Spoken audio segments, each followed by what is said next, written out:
For this last assignment, the departmental assessment report or program assessment report, and basically I'll be giving you a template from which to work from for creating this report. So that first part is already going to be what you already have created in your assessment plan.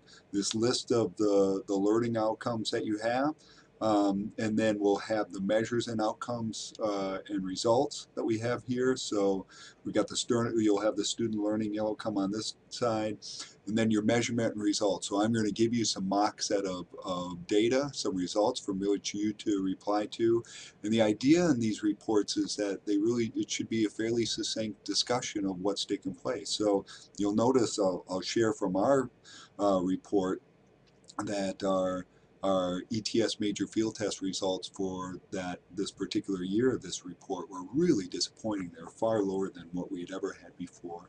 And yet in our discussion and reworking, looking at things for that particular cohort, it wasn't as overall as good of a cohort. So it made sense to us in terms of what it is that we saw that way, even though it was still quite disappointing to see how it is that they performed.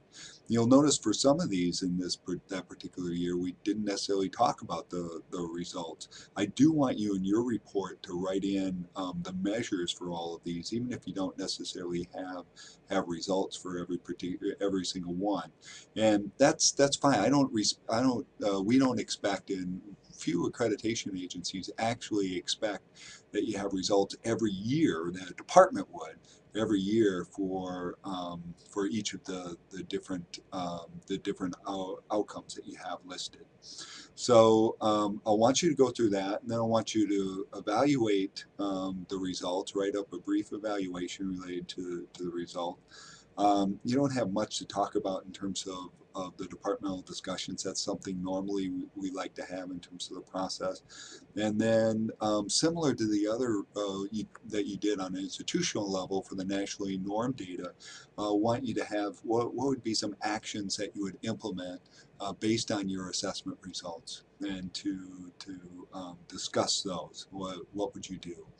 So again, so this should be pretty straightforward. It's actually quite similar to what Walford has on pages 76 and 77 in your text. She talks about having these very straightforward reports, and I agree with her on that. By switching to these straightforward reports, we've increased our compliance levels to but around 90% for departments each year for turning in reports, as compared to a number of other institutions that I worked with.